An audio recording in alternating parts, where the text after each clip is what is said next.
À l'émission d'aujourd'hui, nous recevons Maude Dubois-Mercier. Maude est infirmière clinicienne et titulaire d'une maîtrise en santé publique. Elle est chargée de projet en périnatalité à l'Association pour la santé publique du Québec, l'ASPQ. L'ASPQ est un organisme indépendant à but non lucratif qui réunit plus de 1000 partenaires citoyens et organisationnels pour faire de la santé durable une priorité en misant sur la prévention. On vous invite à visiter le site web sur les droits pendant et après la grossesse à droitsetgrossesses.ca. À l'émission, Maude nous présente les différents droits entourant la grossesse. Le droit d'être informé, de refuser des traitements et d'avoir un service de qualité. Nous focusons sur le moment de l'accouchement à travers plusieurs exemples standards et certains que j'apporte provenant de mon expérience personnelle d'assister lors d'accouchement. Maude nous parle des effets qu'ont un accouchement perçu comme positif sur l'enfant, la mère, le conjoint ou la conjointe et sur l'équipe médicale. On voit également comment augmenter nos chances d'avoir un accouchement positif pour l'événement fondateur de la vie, la naissance et l'accouchement. Bonne émission.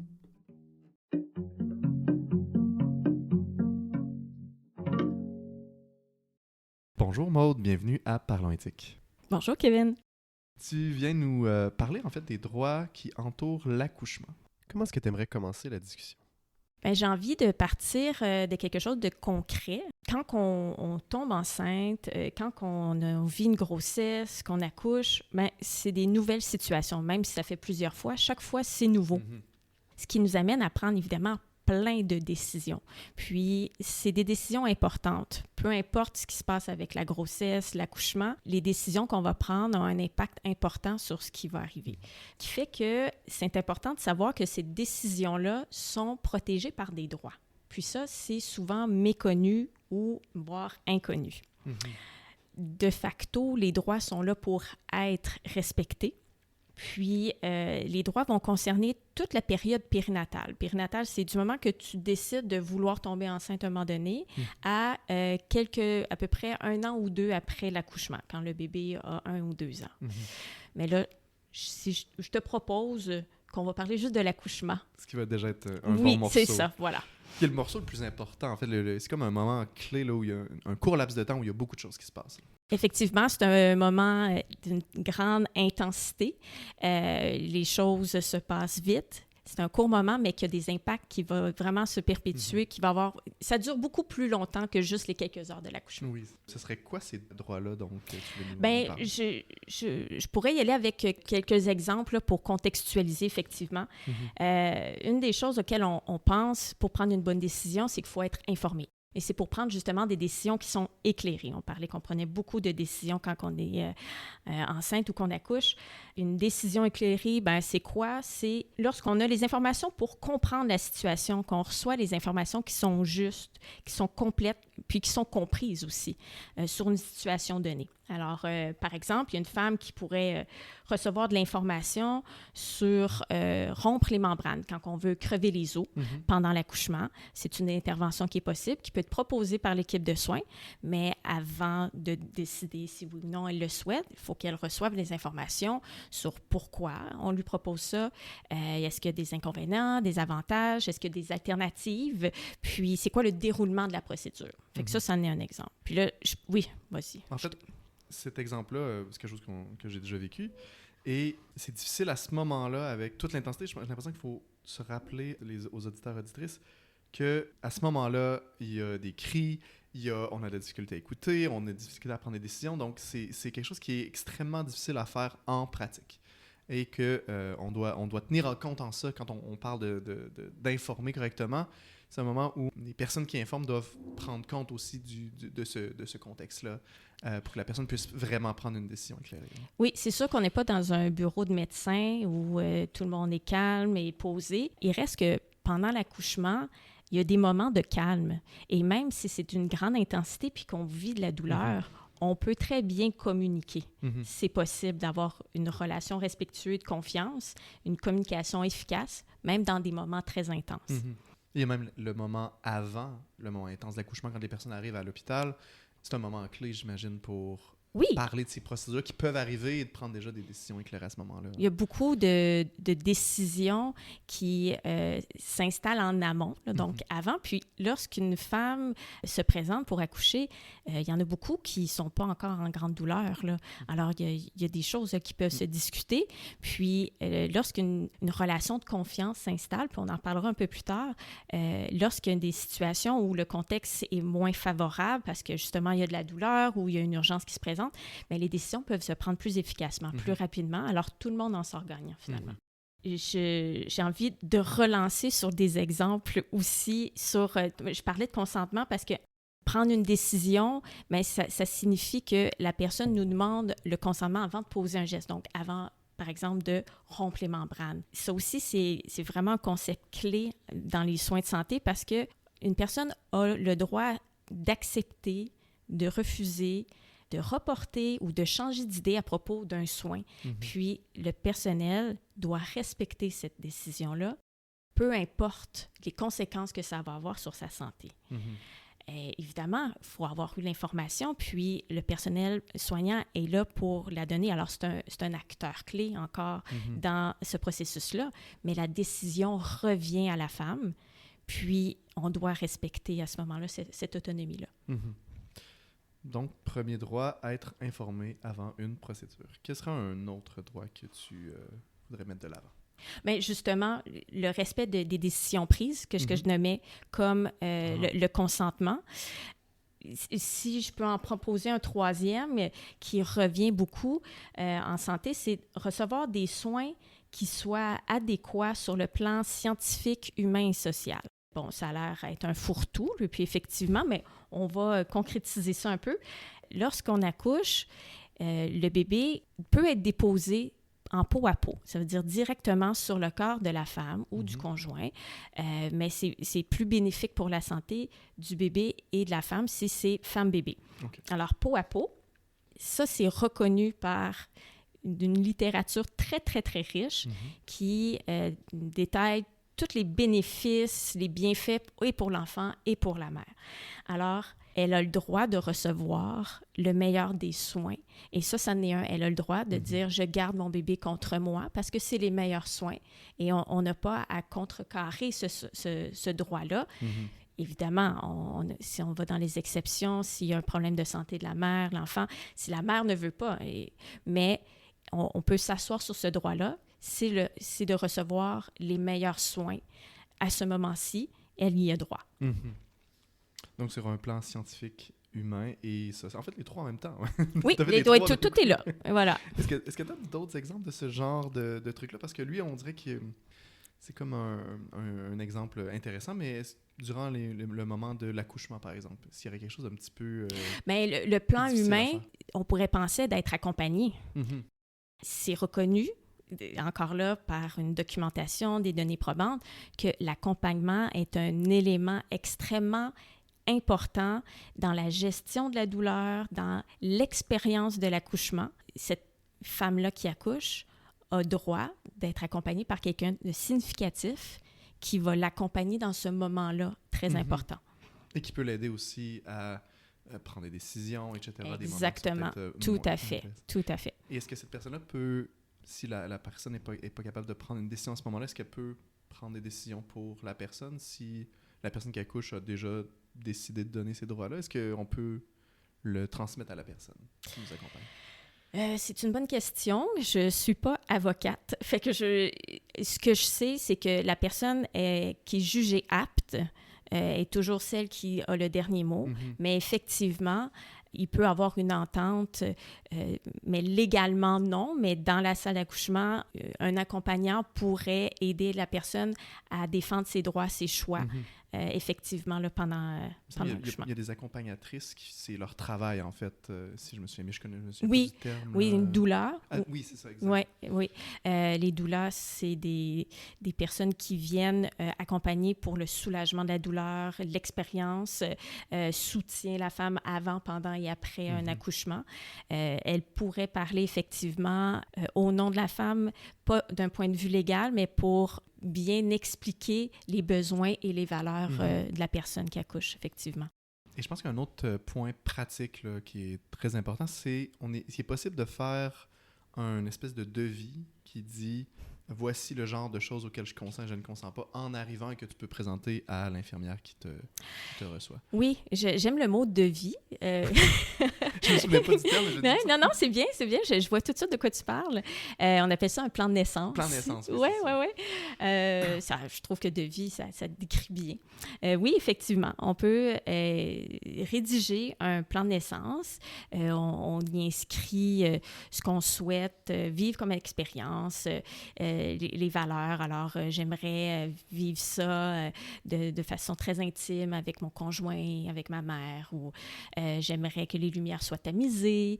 Fait que ça relève pas du droit, mais ça parle justement de recevoir des soins qui soient respectueux, qui va, dans le fond, accompagner la femme à vivre une expérience positive. Alors, ça doit être pris en compte. Après ça, il peut se passer plein de choses. On fait un plan sur un événement qui n'est pas prévisible, comment ça va se passer, tout ça.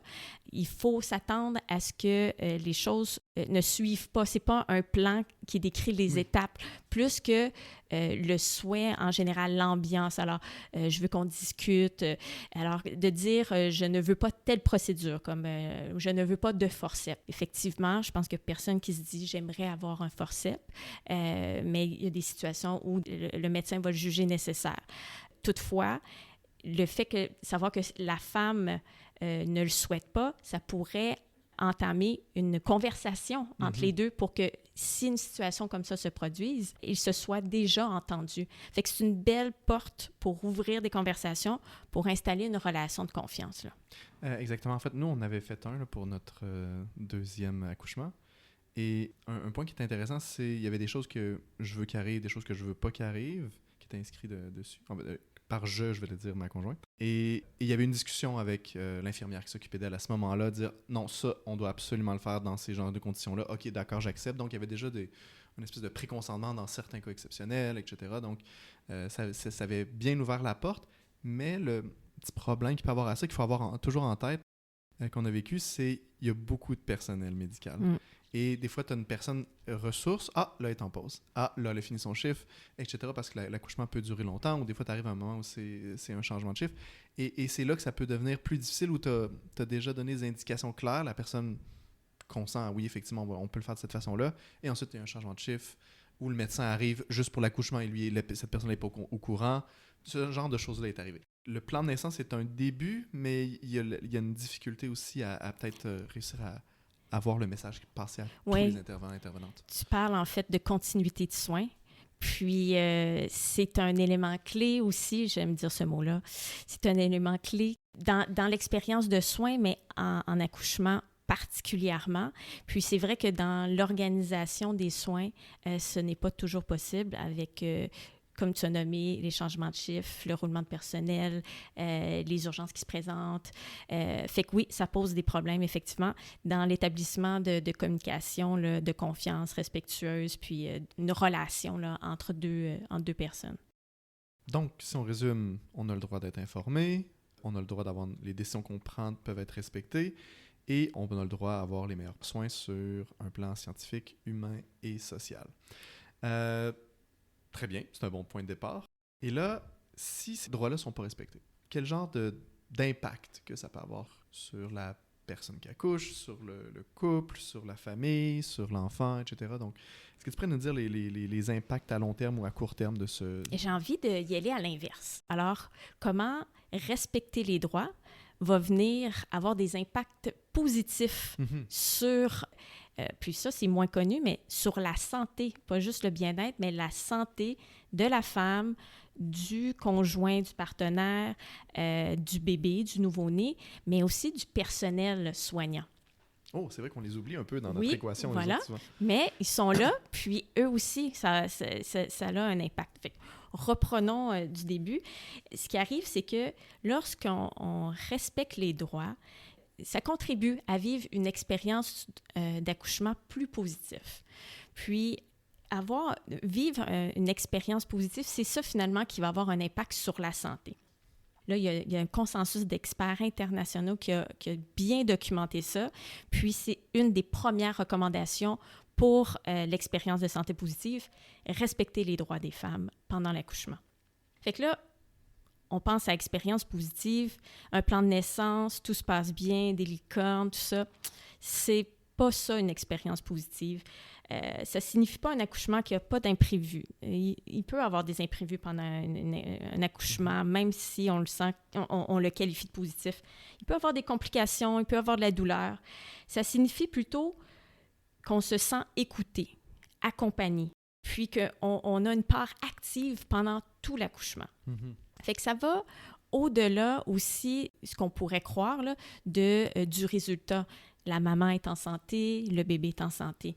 Ce n'est pas que ça qui est important. C'est extrêmement important d'avoir un bébé qui a des séquelles physiques d'un accouchement. C'est catastrophique, là. Mais on peut vivre une expérience négative, même si on est en santé et on a un bébé en santé. Il y a une femme qui vit une expérience positive va avoir une meilleure estime de soi, une meilleure compétence parentale. Puis ça jette les bases sur le lien qu'elle va créer avec son nouveau-né, la façon qu'elle va s'approprier son nouveau rôle de parent. Puis ça, c'est vrai pour chaque enfant. Même si on est déjà parent d'autres enfants, c'est à renouveler à chaque fois. Alors, lorsqu'on vit une expérience positive, on va avoir une diminution du stress, de l'anxiété, des risques de dépression, de symptômes de stress post-traumatique. Puis, tous les symptômes que je viens de nommer, ça a un impact sur l'ambiance de la famille.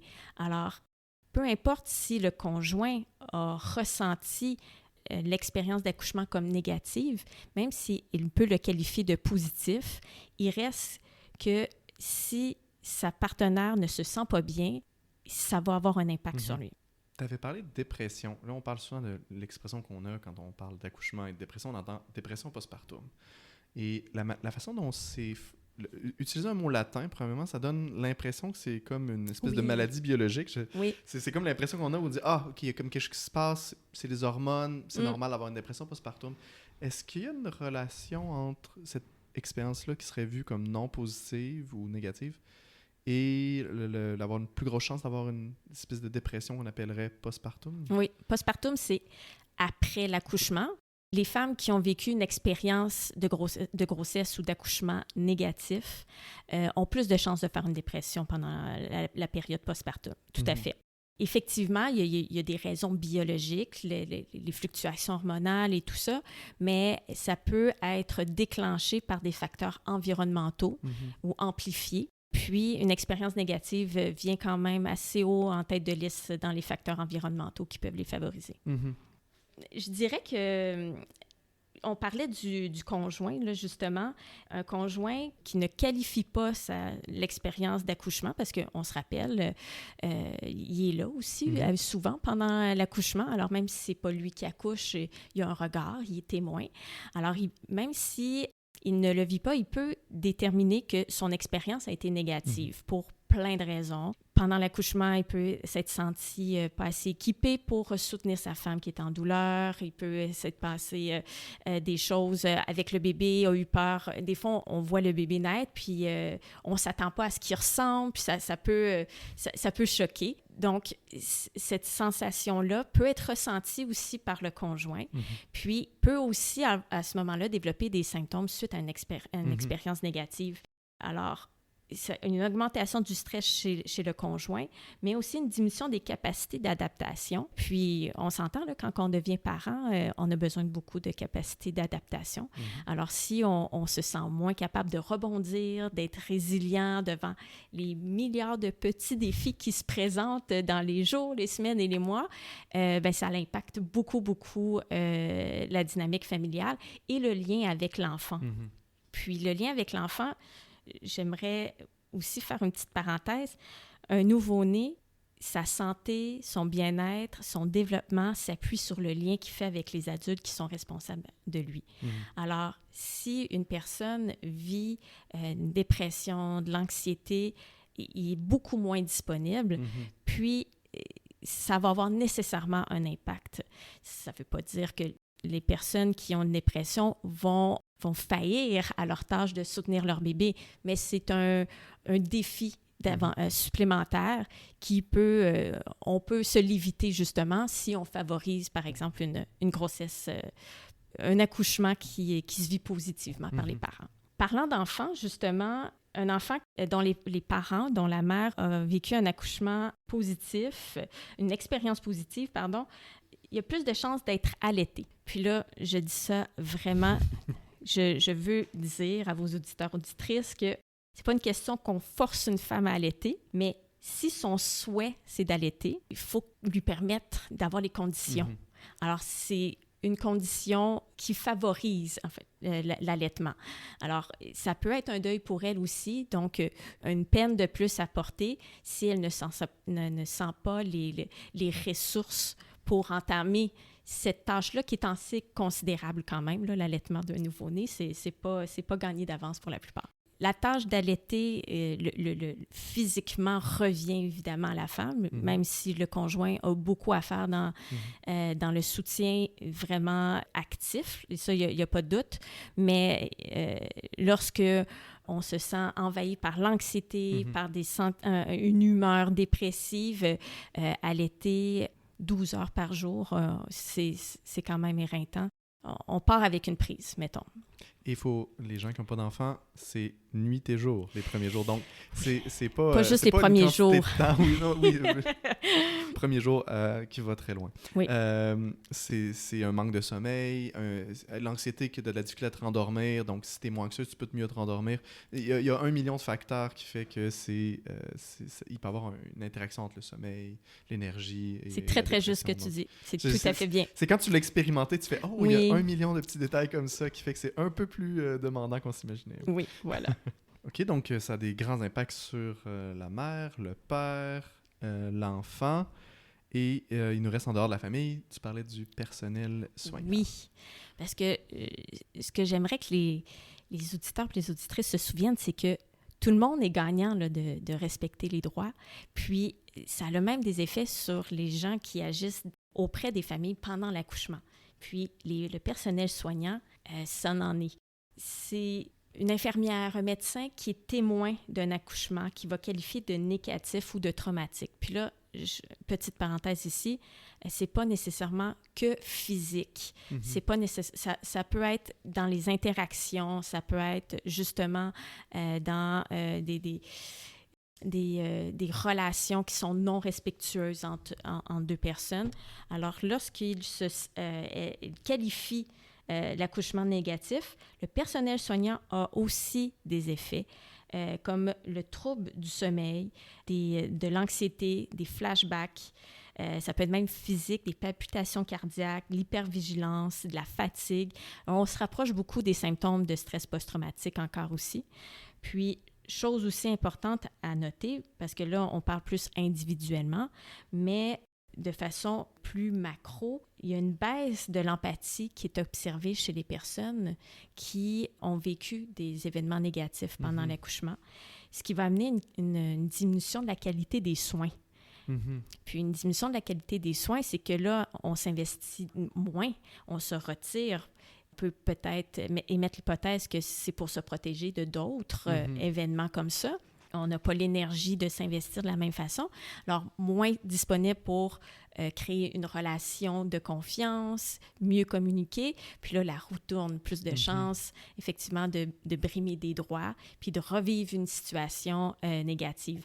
Alors, ça a un impact sur la personne, mais après, sur la dispensation, c'est pas le mot que je cherche, sur les soins qui sont donnés là, par la suite à d'autres femmes, d'autres familles. Fait que les impacts peuvent se ressentir là, à plus long terme aussi. Puis peut-être un point clé qu'on oublie peut-être souvent, on parle médecins, infirmiers, infirmières, ces gens-là qui sont autour de l'accouchement restent toujours à l'accouchement souvent, non? C'est des spécialistes de l'accouchement, donc c'est pas des gens qui changent de département nécessairement. Je connais pas la formation. Oui. La plupart, effectivement, sont spécialisés, vont rester dans le même genre de clientèle. Alors, peut suivre un peu avant, quand la femme est en grossesse, mais elle a des problèmes de santé, donc hospitalisée. Ça peut être aussi un peu après, pendant le postpartum immédiat, les journées qui suivent. Mais c'est des gens qui, effectivement, gravitent toujours autour de ce thème-là, la périnatalité. Tout à fait. Alors, ce genre d'événement-là a un potentiel d'être vécu. Oui, exactement. Donc, si un PTSD d'avoir vécu ça, ben, tu vas le revivre comme plusieurs fois par semaine pendant toute ta carrière que tu vas être là. Et il y a des chances aussi que ce désengagement-là aussi influence beaucoup de personnes par la suite. Tout à fait. On ne parle pas de 2 ou 3 personnes. Là. Selon les études, là, le spectre est assez large, mais tout de même parlant, on parle de 70 à 97 % du personnel soignant qui déclarent avoir été témoins d'événements traumatiques ou d'expériences négatives. C'est beaucoup de monde qui a un potentiel de vivre beaucoup d'effets et d'en faire vivre aussi. Puis ce qui est intéressant, c'est que tu dis, bon, presque tous les gens qui travaillent dans ce milieu-là voient quelque chose, une expérience négative qui a un impact sur eux. Mais c'est aussi les gens qui font vivre cet impact-là négatif parce que c'est eux les acteurs principaux lors de l'accouchement qui peuvent faire en sorte qu'il y ait un accouchement négatif. Et donc là, il y a une espèce de double rôle à ce moment-là où c'est les victimes et les bourreaux, un peu peut-être, je sais pas. Non, mais en fait, la bonne terminologie. Mais... Non, ce que je trouve intéressant, puis je le reformulerai comme ça, c'est une espèce de courroie de transmission. Ils en sont victimes, mais ils refont ces gestes-là de façon très involontaire, mal, tu sais, c'est non intentionnel, mais pour se protéger, pour ne pas revivre, probablement. C'est une hypothèse que je pose, mais lorsqu'on n'est pas bien, la première chose qu'on essaie de se faire, c'est de se protéger pour essayer d'être capable de fonctionner. Alors, quitte à justement reproduire des gestes ou des situations, je vois, la meilleure analogie, ce serait la courroie de transmission. Il y a comme une chaîne qui s'installe puis que se reproduit là, ces situations-là malheureuses. Et est-ce que la plupart des gens qui voient en fait ces violences-là qui se produisent ou ces droits qui sont brimés là, est-ce qu'il y en a beaucoup qui reconnaissent qu'eux aussi ont été des personnes qui ont brimé des droits d'autres personnes? Là, tu me prends de court parce que les chiffres ne me viennent pas exactement, mais selon les études, là, on parlait là, autour de 75 à 85 % des personnes qui se disaient avoir été témoins de violences gynéco-obstétricales. Puis là, encore ici une parenthèse, les violences gynéco-obstétricales sont souvent des gestes qui sont posés de façon non intentionnelle dans le contexte de soins obstétricales, donc de la grossesse, qui beaucoup vient brimer les droits, là, léser les droits. Alors, c'est ça le lien, là, dans le fond, que je veux faire. Alors, une grande majorité en ont été témoins, mais on parle d'autour de 25 %, 20 à 25 %, si je me souviens bien, qui disent avoir été eux-mêmes des auteurs de ce genre de gestes-là. Alors, voilà, je sais. On peut en tirer les conclusions. Mais il y a quelque chose d'intéressant aussi parce que c'est quelque chose où on voit que ces gens-là, ils veulent absolument pas que ce genre de droit-là soit brimé, mais que ça arrive quand même. Voilà. Et c'est difficile de reconnaître aussi quand nous on le fait ou quand d'autres on le fait, est-ce que c'est plus facile de reconnaître ou même d'accepter que peut-être on a brimé les droits de quelqu'un, c'est quand même difficile à accepter. Mais il me semble que c'est quelque chose qui serait important d'apprendre à reconnaître quand on le fait si on veut briser la courroie de transmission, justement, que tu disais, et reconnaître ça et de déstigmatiser le fait que, oui, c'est possible que tu l'aies fait et ça ne veut pas dire que tu es une mauvaise infirmière ou un mauvais médecin si tu as fait absolument, absolument. Puis il faut donner aussi les conditions pour être capable d'y réfléchir et de ne pas les reproduire. Prendre soin du personnel pour se remettre de situations comme ça qui vont arriver. Je pense que c'est une des conditions qui est importante. Puis, dans le contexte actuel, peut-être que les conditions ne s'y prêtent pas là, avec les pénuries qu'on connaît et tout. Là. Effectivement, c'est clairement un facteur aggravant de ce genre de problème-là. J'aimerais finalement conclure. Dans le fond, si on vit une expérience positive, on a plus de chances d'être en meilleure santé. Fait qu'on a moins recours aux services de santé Alors, on en revenait à dire que dans notre réseau de santé, c'est pas toujours facile présentement d'avoir les services qu'on le souhaiterait, mais on en aurait moins recours si les expériences positives étaient plus nombreuses. Ça a un effet finalement qui est préventif. C'est beaucoup plus simple de favoriser la santé que de soigner. Alors, en mettant les conditions qui viennent soutenir une expérience positive, on s'évite un paquet de complications et d'impacts qui sont malheureux et qui ont des impacts en très long terme. Là. Puis plus un problème de santé traîne, plus c'est complexe, plus les services vont devoir être complexes aussi. Et voilà.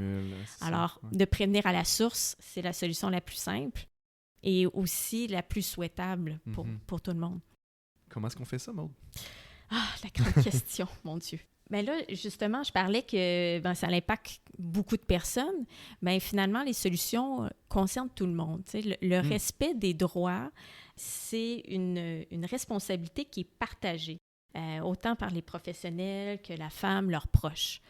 Comme j'ai fini avec les professionnels, j'aimerais commencer avec cette catégorie de personnes-là, si tu me le permets. Tu l'as nommé à plusieurs reprises, les professionnels de la santé sont toujours là. Ils occupent une position vraiment privilégiée pour atténuer, voire même prévenir les expériences négatives. On pourrait le dire à la positive, de favoriser des expériences positives pendant l'accouchement.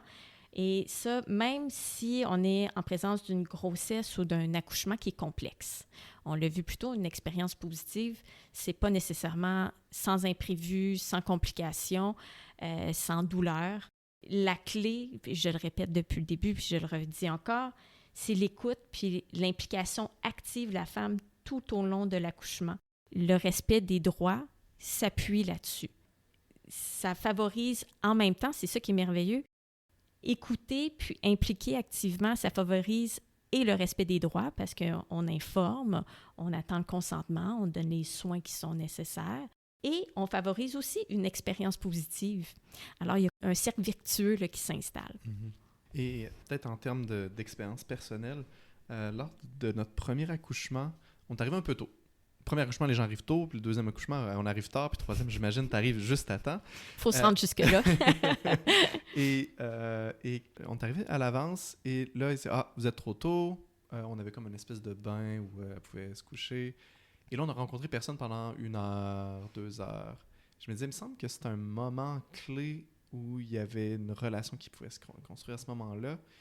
Et j'ai juste 2 expériences personnelles, donc j'ai pas beaucoup d'expérience, mais j'ai l'impression qu'il y a des moments clés comme l'arrivée comme ça, ou même de dire qu'il faut arriver le plus tard possible avant d'avoir un certain niveau de dilatation, je me souviens pas c'est quoi le chiffre, mais de pas arriver trop tôt, puis c'est dit lors des cours prénataux. Je me dis, il me semble qu'arriver tôt, un peu trop tôt, mais avoir une espèce de temps pour pouvoir avoir cette discussion-là concernant le consentement, concernant la façon dont ça va se passer, quel genre de décisions qui vont être prises rapidement sur le vif. Il me semble que là, ça sera un moment clé, qui me semble du moins que nous, ça n'a pas été exploité à ce moment-là. C'est vraiment intéressant ce que tu dis. Ça serait à explorer parce que petit cours 101, lorsqu'on met le pied à l'hôpital, ça favorise les interventions, puis parce que le personnel est là pour soutenir puis intervenir. Alors, plus longtemps on reste à la maison, plus on a de chance d'avoir un accouchement qui est physiologique, qui se passe naturellement, qui se fait sans intervention. Alors, c'est ça que les études démontrent actuellement, qui favorise la santé et le bien-être du couple, de la femme. Donc, c'est pour ça qu'on suggère, que le personnel va suggérer de repousser autant que possible l'arrivée à l'hôpital, si évidemment tout le monde est confortable avec ça. Mais effectivement, d'arriver dans un moment où c'est pas la panique, la grande douleur, pourrait être en effet un moment d'échange, de s'apprivoiser pour faire une meilleure équipe par la suite. Fait que je trouve ça intéressant, puis je garde l'idée en tête pour peut-être des projets futurs. Je sais pas, mais je trouve ça intéressant dans un contexte de pénurie, de gestion très serrée des lits et tout ça. Tu sais, je vois possiblement là, ici quelques petits écueils là, pour la réalisation, mais c'est vrai qu'il y a des occasions qui pourraient être mieux, on pourrait mieux bénéficier. Mais je le redis, même quand on arrive en douleur, même quand on arrive un peu en panique, c'est notre premier. Ce qu'il faut généralement pour établir une relation de confiance, plus on est dans un moment de vulnérabilité, plus on est poreux au contact de l'autre. Puis la cascade d'hormones qui agit pour l'accouchement, l'ocytocine, c'est l'hormone du contact humain, de l'amour. Alors, toutes nos neurones, tout notre corps est là pour s'ancrer, pour communiquer. Alors, je pense que quand même, dans une circonstance comme un accouchement où on est en travail actif, les contractions sont fréquentes, douloureuses, il y a tout de même un lien qui peut se bâtir. Mais tantôt, on parlait de si ça se passe mieux l'accouchement, on a moins de services à long terme. Mais là, on dit, OK, peut-être une façon, c'est d'avoir plus de services juste avant la période critique de l'accouchement. Puis là, tu dis, on a des trade-offs. Savoir, où est-ce qu'on a mieux investir? Et j'imagine la tendance générale, c'est on va avoir des résultats rapides et il n'y aura jamais de résultats rapides à investir dans le futur. Donc, une espèce de tension, j'imagine, à ce moment-là, à faire des changements à ce niveau-là. C'est intéressant ce que tu dis parce que la prévention, généralement, est difficile à vendre parce qu'on évite des problèmes. Ils n'existent pas. Alors, comment vendre une idée? On va investir tant de millions dans un processus ou des soins lorsqu'il n'y a pas de problème. Mais finalement, c'est qu'on les a évités. Puis, investir dans la prévention est beaucoup plus rentable. Ça coûte moins cher prévenir que guérir. J'aimerais donner quand même 2-3 exemples pour les professionnels. Je ne sais pas, peut-être qu'ils sont à l'écoute, on ne le sait pas, mais je prends le micro, entre autres, pour ça. On verra. Je parlais, dans le fond, de la relation de confiance respectueuse. C'était vraiment le socle pour le reste. Tout ça, dans le fond, c'est grâce au dialogue. T'en parlais, prendre le temps de se comprendre. Ça permet de faire moins de maladresses qui peuvent nuire aux liens thérapeutiques qui, finalement, vont unir. Fait que ça rafraîchit le lien. Puis, je le disais aussi tantôt, ça va faciliter la prise en charge lors de situations d'urgence. Alors, on peut se dire, oui, j'ai pas le temps de donner les informations qu'il faudrait pour respecter son droit à l'information. Mais si les choses se sont dites un peu avant, si la personne a confiance en son personnel, à son équipe de soins autour d'elle, ça ne prendra pas 3-4 heures. Là, on parle de quelques secondes à quelques minutes. Puis, généralement, là, c'est bien suffisant pour que la personne puisse donner son consentement. Fait qu'un exemple de droit à l'information, les techniques de soulagement qui sont non pharmacologiques, comme par exemple le bain, le massage, les points de pression. Une femme pourrait vouloir s'informer de ça pour savoir laquelle est la plus appropriée pour elle, finalement. Le personnel est là pour lui donner les outils, puis à ce moment-là, avec l'information, elle décide de prendre la décision qui lui convient pour elle. En fait, ça, on en a pratiqué pendant 1 heure ou 2 là, avant l'accouchement pour que je puisse bien faire les points de pression. C'est pas vraiment au moment de l'accouchement qu'il faut tu commences à penser à ça. On dirait que c'est peut-être un peu difficile.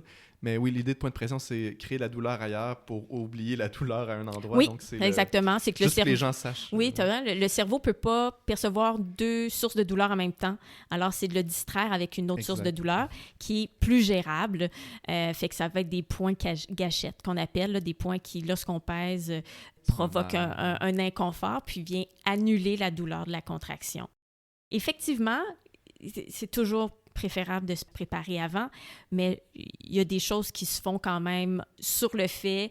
L'infirmière est formée pour ça. Alors, on peut très bien être accompagné puis la prendre un peu sur le tas. Les résultats sont meilleurs quand on s'est préparé, mais être accompagné, peu importe la préparation avant, ça fait toute la différence. Il y avait des études là, qui montraient, il y avait 3 cas de figure. Une personne qui accouche seule, une personne qui accouche avec une personne qui tricote dans le coin, puis une personne avec qui elle est active à la masser, puis à lui parler, puis tout ça. Puis juste la personne qui est dans le coin puis qui fait rien soulage la personne qui accouche contrairement à celle qu'il y a vraiment personne. Fait qu'il y a pas grand-chose à faire, finalement. Ça prend pas grand-chose pour faire une différence. Alors, faut pas se décourager. Puis, il y a beaucoup de choses à faire pendant un accouchement, même si on n'a pas eu l'occasion de se présenter avant. Pratiquer des points de pression, c'est un peu bizarre de faire mal à sa conjointe. C'est une drôle d'expérience, mais bon. Moi, j'ai vu souvent des femmes qui se mettaient des X pour ça, Exactement, c'est ça, pour savoir que ça a été ton cas. Voilà. Oui, c'est drôle, mais ça a beaucoup d'utilité là, pendant l'accouchement, alors on y pense un peu moins. Ou le froid aussi, la douleur du froid oui, avec la glace. Oui, c'est ça, exactement. Puis ça m'amène dans le fond au consentement éclairé de quoi on parlait tantôt. Le personnel soignant, il doit obtenir l'accord de la personne avant de donner n'importe quel soin. On ne touche pas quelqu'un avant qu'il nous ait donné sa permission. Puis, pour être valide, ce consentement-là, il doit être libre. Il ne faut pas que la personne qui prend la décision ait senti de la pression de faire un choix plutôt qu'un autre. Ça, c'est 2 concepts qui sont importants. Que la décision soit éclairée par le droit à l'information, mais aussi qu'il soit libre, sans pression. Peut-être un point où je parle de mon expérience personnelle. Il y a des vérifications médicales tout au long là, de la préparation avant le moment de l'accouchement, là, où on fait des vérifications, voir la dilatation. Et quand tu ne te sens pas à l'aise avec ça, tu as le droit de refuser, mais j'ai l'impression que je ne sais pas comment ça se passe pour les personnes les infirmières qui accouchent, mais on dirait qu'ils ont des cases à remplir et ils veulent absolument les remplir. Et j'ai l'impression qu'ils ont une pression administrative à s'assurer que certaines mesures soient prises. Et ça met de la pression sur le fait de faire ces mesures-là. Et si ces mesures-là il y a une espèce d'inconfort par la personne à les prendre, j'ai l'impression qu'il y a une tension là où c'est difficile de respecter d'un point de vue administratif de faire les interventions qui doivent être faites. Et de l'autre, de respecter le consentement de la personne qui ne veut pas que ces mesures-là soient prises. Qui prend la décision, finalement, que elle ne veut pas ces interventions-là. Et souvent, c'est présenté comme quelque chose qu'on doit faire. Oui. Et le mot « devoir » est un peu problématique dans la langue française. Là. Oui. Devoir, ça veut dire ça peut être moral, il faut absolument le faire, ou il y a quelque chose de mal qui va arriver, ou c'est quelque chose qu'on doit faire parce que c'est la routine. Donc, j'ai l'impression que je trouve que c'est un des chevals de bataille les plus importants pour le consentement, où la personne semblait mal à l'aise de le demander, mais mettait un peu plus de pression qu'elle aurait dû faire à cause de ce que j'imagine être des pressions administratives. Mais tu mets vraiment le doigt sur quelque chose. Une des façons de contribuer à ce qu'on respecte les droits, c'est de créer un environnement qui va nous aider. Puis, les normes qui sont rigides, les protocoles qui sont appliqués sans discernement de la situation, ça vient effectivement contribuer à ce qu'on ne respecte pas les droits. On a une petite case à cocher, on a une note à faire. Alors, effectivement, tout l'environnement administratif, organisationnel et tout ça devrait être pensé pour favoriser le soin qui est centré sur une personne et non pas sur la rentabilité et l'efficacité des soins. Puis ça, c'est pas moi qui invente ça, là, c'est assez bien documenté qu'avoir du personnel en nombre suffisant, avoir une charge adéquate pour faire tous les soins, être présent, avoir des normes qui peuvent être appliquées selon le bon jugement clinique. C'est toutes des conditions là, qui favorisent une relation de confiance respectueuse, donc le respect des droits. En parlant justement du personnel, moi, ce que j'ai envie aussi de dire, c'est qu'ils peuvent ressentir parfois que l'application de ces droits-là, comme respecter qu'une femme refuse un soin, ça peut venir en contradiction avec ses valeurs. La plupart des soignants, ils veulent soigner. C'est leur motivation première. Ils ont un savoir, autant académique, théorique, qu'une expérience qui fait qu'ils sont dépositaires de beaucoup d'informations, puis qui peuvent mener à croire qu'ils sont les meilleures personnes pour prendre une décision. Ce qu'il faut faire attention, par contre, c'est que le consentement, les prises de décision, c'est encore là, comme les droits, c'est partagé. Alors oui, ils font partie de l'équation, ils sont essentiels. Sauf que dans le cas de l'accouchement, la femme est l'experte de sa santé. la femme, elle n'a pas juste besoin d'informations, mais aussi besoin de prendre en compte tout son contexte, son expérience personnelle. Je vais donner un exemple très simple. Pendant qu'on accouche, puis c'est pas juste pendant que le bébé sort, là, c'est pendant les contractions, fait que les heures qui suivent, il y a beaucoup d'établissements qui recommandent de rester à jeun, de ne pas manger. On s'entend là que accoucher, c'est quand même un marathon. Hein? Fait qu'il y a des femmes qui peuvent ne pas ressentir de faim parce qu'ils sont en douleur, parce que, bon, mais il y en a qui peuvent ressentir la faim. Et ressentir de la faim, c'est un état inconfortable, on s'entend. Puis ça, c'est vrai pour tout le monde, mais on pourrait penser à une situation plus particulière, une femme qui a vécu la faim dans sa vie. Alors, ressentir cette sensation-là de faim a une connotation négative, va venir teinter, en fait, son expérience. Avoir faim pendant son accouchement, ça ne met pas dans un état qui favorise une expérience positive. Puis ça va déclencher toute une cascade hormonale aussi de stress qui est vraiment contre-productive à un accouchement. Alors, elle peut avoir eu l'information qu'effectivement, manger peut causer plus de maux de cœur, des vomissements, des inconforts, mais malgré ça, elle pourrait décider avec son passé de dire « Moi, je préfère manger pendant l'accouchement » et ça ne serait pas être vu comme la négation de l'expertise de l'équipe de soins. C'est juste que dans sa balance décisionnelle, c'est ce qu'elle finit par décider avec les pour et les contre. Et cette femme-là n'a pas à dévoiler les raisons, ses traumatismes, son expérience personnelle pour justifier sa décision. Elle doit être respectée, simplement. Puis, le personnel, si elle est vue justement comme détenteur d'un savoir, mais partiel, à ce moment-là, peut mieux comprendre que le résultat pourrait être le refus d'une recommandation, finalement. Oui, nous... on s'était caché pour que Françoise puisse manger. C'est malheureux parce que c'est une occasion de plus de lier, dans le fond, avec son équipe de soins. J'espère que c'était bon. Qu'est-ce que vous avez mangé? Non, c'était... Mais c'est ça. C'était comme une recommandation. C'était plus que recommandé, en fait. C'était comme présenté comme une interdiction, un peu molle quand même. C'était pas... Oui. Mais on a quand même senti qu'il a fallu qu'il attende que les gens aient le dos tourné pour que je lui passe quelque chose à manger. Ça parle beaucoup. C'est malheureux, c'est malheureux, mais la décision de manger revient à la femme et non au professionnel. Et je dis ça, il y a des complications pendant une grossesse qui, effectivement, amènent le personnel à être très ferme dans ne pas manger pendant la grossesse. Je pense à une complication comme la prééclampsie. Fait qu'il y a des raisons qui peuvent être un petit peu plus absolues. Tu sais, je veux pas venir contrecarrer non plus. Mon exemple était dans le cas d'une grossesse là, sans complications. Là, voilà, c'est ça. L'autre chose, là, on a parlé beaucoup des professionnels, de l'environnement qui vient supporter le personnel à respecter les droits. Il y a aussi une responsabilité qui revient à la femme puis à ses proches. On parle de dialoguer depuis tantôt pour le personnel, de développer là, une relation de confiance, mais un dialogue, ça se fait à deux. Hein? Alors, la femme doit énoncer ses besoins, ses désirs, ses attentes pour que le personnel puisse en prendre compte. Mais c'est souvent gênant. On peut se sentir pas assez expert, intimidé. Il y a des études aussi qui démontrent bien la peur de se sentir étiqueté comme difficile par le personnel. Puis la peur à ce moment-là de vivre des conséquences de ça. Si on me dit que je suis difficile, est-ce qu'ils vont être moins de soins, plus rigides et tout ça? Alors on garde ça pour nous.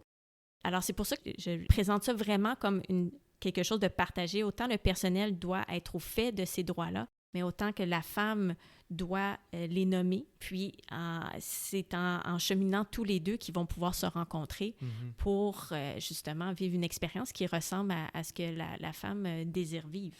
Puis, je le répète encore, le dialogue, c'est la base d'une relation. Puis, une relation là, pendant un accouchement, c'est essentiel. Puis, ça va être encore plus facile de justement, je le répète, d'avoir une prise en charge rapide pendant les urgences. Puis je dis ça souvent parce que c'est une des choses qu'on entend souvent, ça va vite pendant un accouchement, on n'a pas le temps de parler. Mais si en amont, il y a eu des conversations, s'il y a un lien de confiance entre la femme et son infirmière, son médecin, peu importe, une décision rapide qui doit être prise, la femme va peut-être s'en remettre plus facilement au jugement. Alors, moins de friction et tout ça. C'est simple, ça peut être pas facile, mais c'est simple à mettre en place. Un consentement, c'est pour chacun des gestes aussi qu'on pose. Hein. C'est pas parce qu'on a accepté d'être examiné, que notre col a été examiné une fois, que 2 heures plus tard, automatiquement, notre consentement a été donné à 2 heures, j'ai pas à redemander. Hein. C'est à refaire. Fait que c'est des choses, effectivement, c'est des zones grises. On comprend très bien que le personnel patauge dans des choses qui ne sont pas claires, carrées. Le concept de consentement, le droit à l'information, c'est le cœur et le nœud de beaucoup de situations. Mais il reste que c'est ça, travailler avec des humains. Puis c'est important là, de mettre les conditions pour y arriver. Là. Pour en parler, évidemment, il faut connaître les droits. Fait qu'autant d'un bord et de l'autre, le personnel et les femmes, les proches. C'est compliqué connaître les droits. Là. C'est des textes arides qui se retrouvent un peu partout. Là. J'en nomme comme ça la Charte des droits et libertés de la personne du Québec, la Charte canadienne des droits et libertés, le Code civil du Québec, la loi sur les services de santé et services sociaux, tous les codes déontologiques qui régulent les professions qui vont graviter autour d'une femme qui accouche. Je veux dire, il n'y a personne qui va aller lire ça, qui va connaître ça. Alors, il faut connaître ça, mais c'est pas facile. Puis, on a proposé à la SPQ, à l'Association pour la santé publique du Québec, on a mené un projet, dans le fond, pour répertorier, vulgariser, puis expliquer ces droits-là, mais avec des exemples concrets. Puis, ça se passe là, du moment qu'on tombe enceinte jusqu'à c'est vraiment toute la période périnatale, là, aux quelques mois là, suivant l'accouchement. Ça se nomme très nommément, là, c'est droitsetgrossesses.ca. On va le mettre dans la description pour que les gens puissent facilement le trouver. Alors, c'est un premier pas, ce n'est pas la panacée, mais c'est un premier pas pour se familiariser avec cet univers-là. Puis ça s'adresse autant aux femmes, aux proches qu'aux professionnels de la santé, là, pour... tu sais, on peut rêver qu'un jour, les professionnels de la santé auront un cursus académique ou des formations continues qui fassent une place un peu plus grande sur l'implication des droits là, des personnes qui soignent. Puis peut-être dans les cours prénataux aussi, pour que justement le dialogue entre ces deux parties prenantes-là se fasse plus facilement. Je pense qu'un point, je parle encore de mon expérience personnelle, mais je me souviens d'avoir eu des discussions avec ma conjointe, de faire respecter certains droits. Et tu dois, en tant qu'accompagnant, de supporter à ce moment-là. Mais il y a quelque chose de difficile parce que tu ressens pas les choses du côté de la personne qui accouche et tu connais pas, de l'autre côté, les aspects médicaux. Et là, tu dois naviguer entre les deux en prenant parti, évidemment, pour la personne qui accouche que t'accompagne. Et je me souviens de peut-être pas avoir réagi de la façon dont j'aurais dû, de ne pas avoir été assez supportant. Donc, si le médecin dit qu'il faut absolument faire ça, ben je me dis, si le médecin dit qu'il faut absolument faire ça, on va absolument faire ça. Donc, j'ai l'impression d'aller en son sens, de peut-être pas avoir supporté assez le droit. Non, le droit de refuser, en fait, c'était une exagération de langage qui a fait qu'on doit absolument le faire. On peut toujours choisir de le faire ou de ne pas le faire, et ma conjointe aurait préféré ne pas le faire. Et c'est des moments qui sont sous pression et que c'est difficile, justement, quand tu accouches, de le faire. C'est difficile quand tu es un soignant de pouvoir le faire puisque tu as des pressions administratives, tu as une façon de faire qui t'a été montrée. Tu as d'autres personnes qui t'ont dit non, regarde, c'est de même qu'on fait ça ici. Puis là, ben, t'intérines ça. Et quand tu te trouves au milieu aussi, tu as un peu une force et des faiblesses des deux côtés. Et je trouvais que c'était c'est un challenge plus important que je pensais de pouvoir jouer de personnes qui supportent, qui supportent la personne qui accouche et qui doit même appuyer le refus de traitement dans certains cas. Peut-être juste un mot pour dire que c'est plus difficile qu'on peut se l'imaginer. On dit mais non, on fait juste dire non, mais c'est complexe dans ce genre de situation-là où il y a la souffrance, où il y a la vie d'un enfant qui est là avec des mots peu clairs pour nous, qui peuvent même être ambigus. Donc, juste rappeler à quel point c'est difficile et qu'il faut les avoir sur le bout de ses doigts, ces droits-là, pour pouvoir bien les appliquer à ce moment-là. Mais ton exemple est très parlant.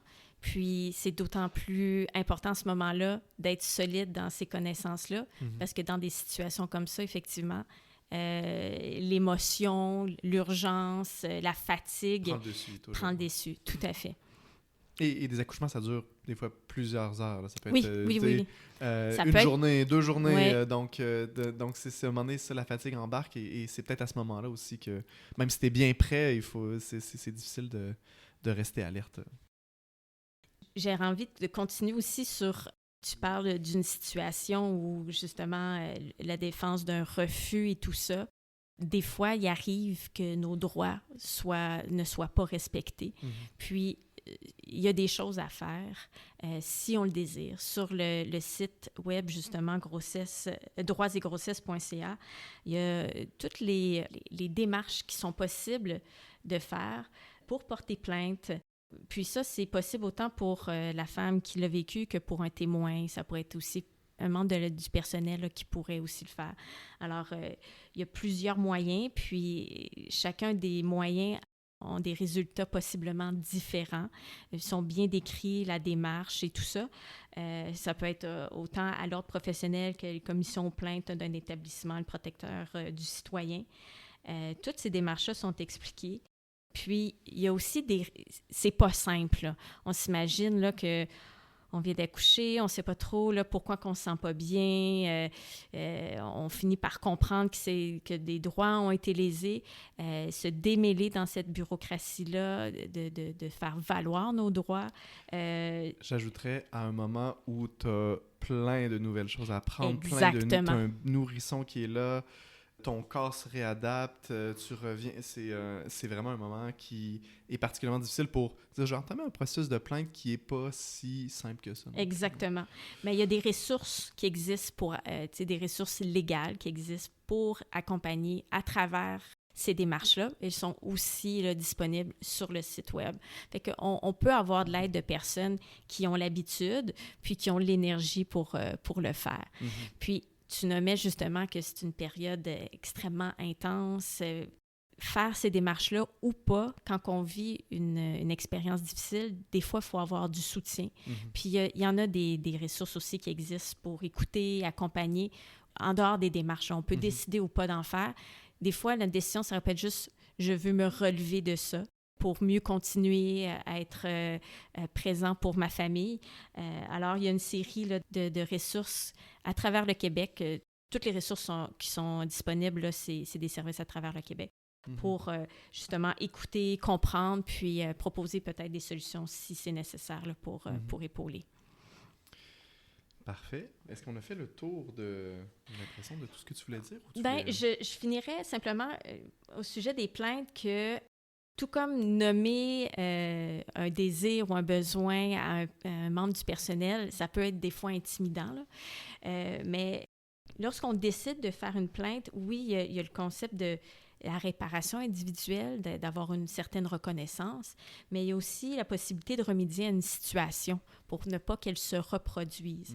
Et parfois, ça peut donner un sens à l'expérience négative qui s'est passée, puis nous aider à passer outre. Ce n'est pas le chemin que tout le monde veut entreprendre, mais je voulais rajouter ça pour dire que des fois, ça peut faire partie là, d'un processus de guérison. Là, on parlait c'est un peu plus lourd. Peut-être pour finir sur une bonne note, si je te demandais, Maude, de dire, c'est quoi l'idéal, le monde idéal pour un accouchement? Qu'est-ce qui se passerait là, si tu disais, bon, c'est moi qui décide là, comment on organise le soin? Qu'est-ce que tu verrais comme idéal qui peut se matérialiser autour de l'accouchement? Qu'est-ce que tu ferais? Et c'est une grande question. Puis là, ça sort un peu là, du sujet des droits, là. Pour revenir aux droits, là, pour moi, c'est vraiment la clé, c'est de favoriser une expérience positive. On l'a vu, il faut avoir les conditions pour être présent auprès des femmes, pour les accompagner à la hauteur de leurs besoins. Puis, le personnel a besoin d'aide pour ça. Alors, de mettre en place les conditions pour qu'ils puissent assurer une continuité relationnelle, c'est de ce qu'on parlait un peu au début, c'est aussi satisfaisant pour eux. Ils sont là pour aider les gens. C'est ça leur motivation, hein. Soigner, aider, c'est un peu leur rétribution de tout ce service-là. Alors, de sentir qu'ils peuvent faire une différence auprès de ces femmes-là pendant un moment si bouleversant pour la plupart des gens, c'est ça que je souhaiterais, dans le fond. C'est que le personnel puisse réaliser l'importance qu'ils ont dans cette expérience-là, puis d'avoir les conditions pour le faire. Puis que les femmes, même si elles n'ont pas l'accouchement qu'elles ont imaginé, puissent sortir de là en disant qu'elles ont vécu une grande expérience, puis que ça leur donne l'élan pour la suite avec leur famille. Très réaliste, mais quand même qui nous amène dans un endroit autre où effectivement, on a décrit des textes de loi avec des droits parce qu'on voulait que ce serait ça l'idéal qu'on peut atteindre dans un monde réaliste. Et si on les applique à la lettre, effectivement, qu'est-ce qu'on peut demander de plus? Voilà, tous les droits sont bien détaillés là, sur le site. Ça reste froid, mais avec les exemples, puis je pense qu'on peut bien les comprendre. Puis c'est pas inatteignable, là, ce que je disais. Là. Je pense qu'on peut y arriver. Je le souhaite à toute la société. Hein.